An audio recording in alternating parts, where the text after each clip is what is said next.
I got 129 and 9 for a light one, and 130 and 7.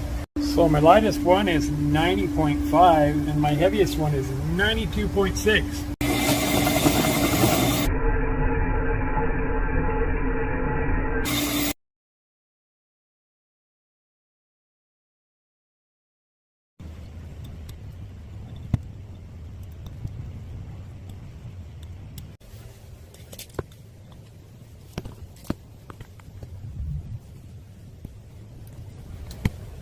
We just had pizza for lunch and he's sacked. Did you feel your belly? Hey, today we're back on this Dodge 340. Here's the block. It's been parallel decked, bored and honed 30 over with a plateau finish. Hey, happy Thursday, how you doing? So not only did we bore that block, but I completely rebuilt the cylinder heads. I did a full set of valve guides, hardened exhaust seats, put the bigger valves since it's 340. What else did I do? I did a bunch of port work to them, and I assembled them. Here, check this out. And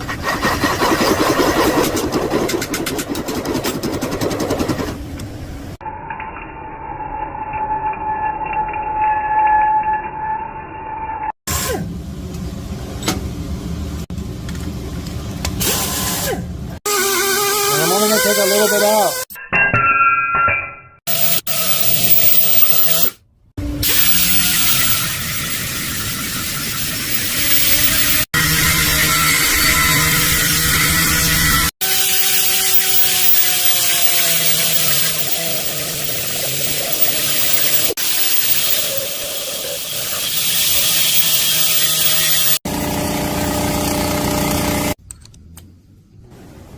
We got umbrella on the exhaust, and this positive seal on the intakes. Second head.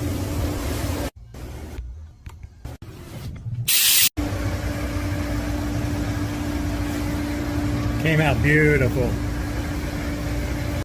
So here's the pistons. They're Keith Black, hyper eutectic. And I already balanced them on another video. And here's the connecting rods. Resized the big ends and balanced them. Also installed new bushings in them, and they're ready to hang. Okay, now we moved over to my desk. I've got the odd rods on this side and the evens on this side. I've marked all the pistons.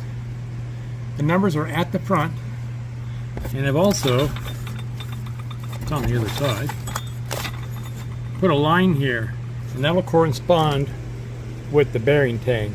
You don't want to hang these backwards because they have these spiral locks, and they are a bitch to get off. Let me show you how I put them on. Okay, so these aren't like a traditional lock.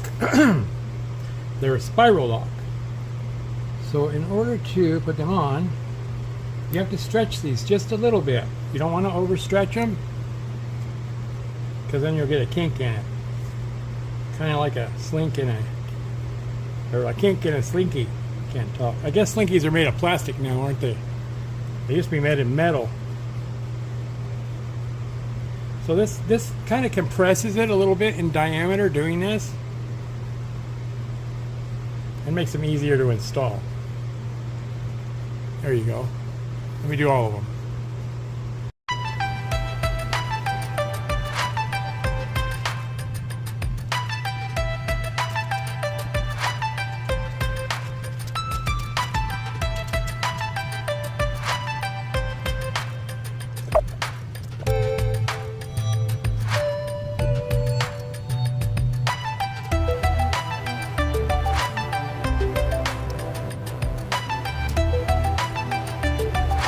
Last one.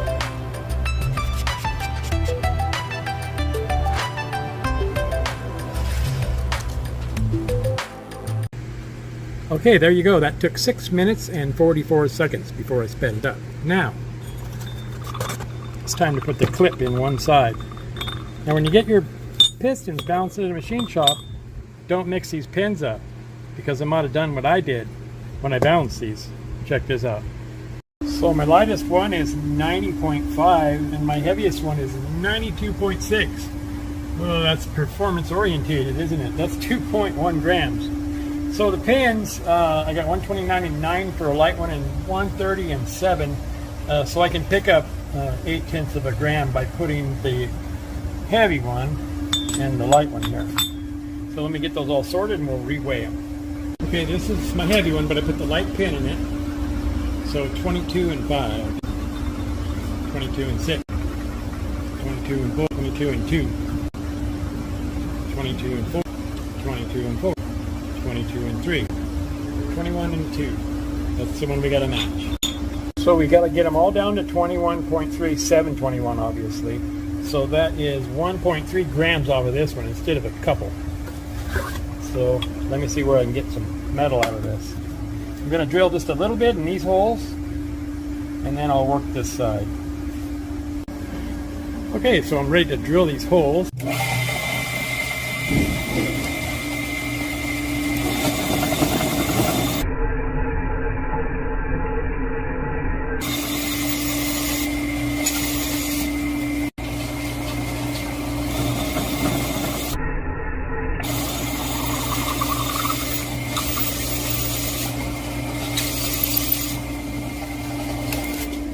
Okay, let's see what this got us. 21 and 7, we were 22 and 5. So what, 8/10? And I picked up a little bug on me there. 21 and 7. Okay, I got 3 of them dead on. I got 1/10, 2/10, and 4/10 on these. Now these would be close enough, but hey, I'm going to get them right on. Okay, now I'm just going to use a right angle grinder and I'll just bust a little bit of this lip off. Just a little bit, it's not going to take much.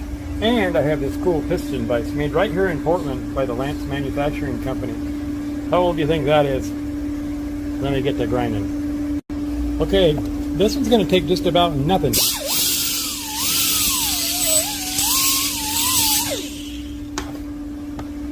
And the other side. That's it. And there we go. Okay, let's see how I did.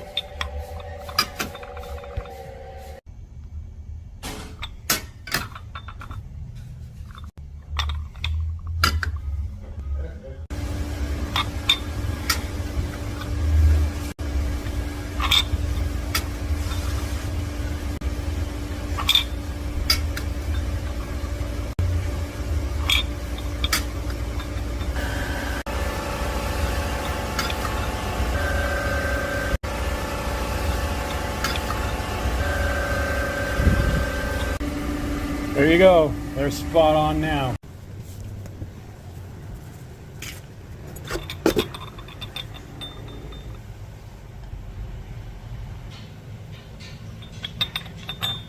I don't know how well you're going to be able to see here. So I got the clip and I'm just going to start it in that groove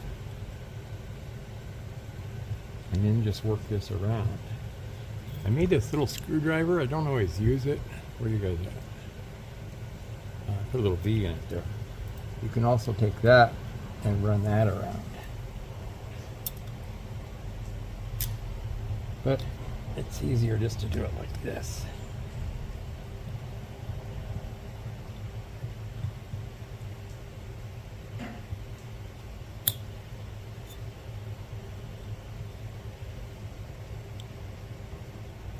So there you can see, you got to make sure that's all the way in that groove.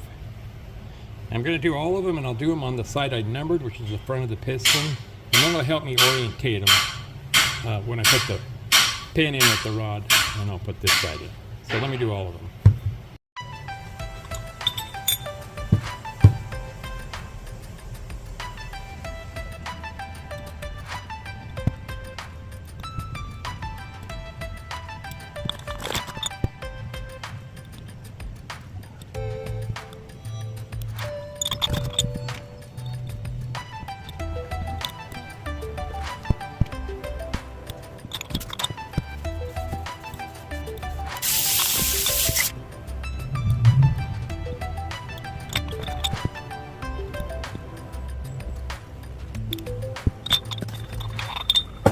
Last one.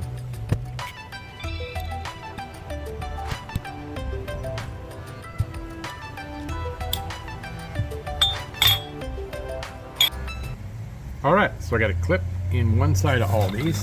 That took 4 minutes and 36 seconds before I sped it up. Now it's time to oil them, put the rods on them. I didn't talk to you about the stupid design of this. I talked to my UEM rep about this, as well as the 351 Windsor piston. I don't know why this is so big. He said they're working on redesigning it more like a small block Chevrolet or small block Ford. It doesn't have this huge deal here. Here, let me go grab one. Hang on. Okay, I got a used one here. Set it on this. So this is a small block Chevy, and you can see that this is a lot smaller compared to this one. So yeah, I've asked my rep twice about it. This gap is in here because the exhaust gases get down here, and if this little gap wasn't in here, it would cause this top ring to expand even more than it does. So these hypereutectic pistons require extra ring-in gap versus a standard piston. All right, let's hang it. All right, got number 1 rod here. Oil in the pin holes. I don't know why UEM just can't get that gap smaller. They say they're working on it. I don't know what the hell there is to work on.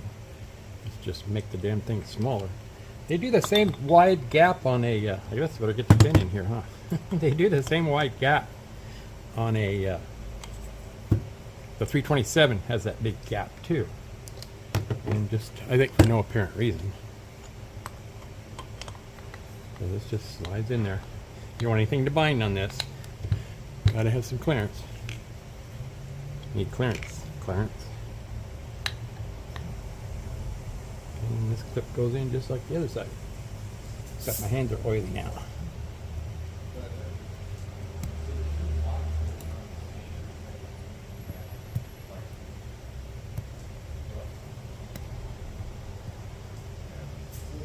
These Keith Black pistons are really good piston, good economy piston. A little bit cheaper than forged, and I've had people run the crap out of these. I got circle track motors with them. They hold up pretty good.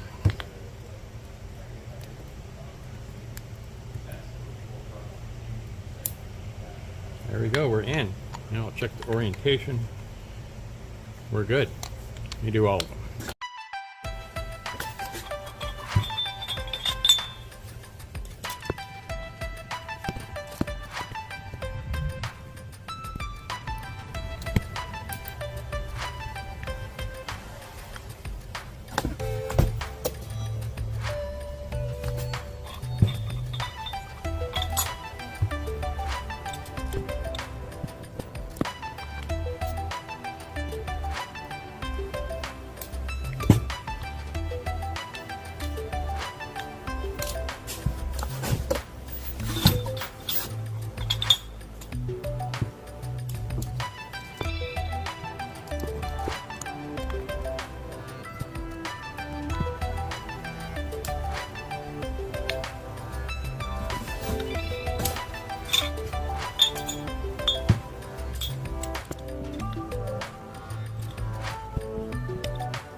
Last one.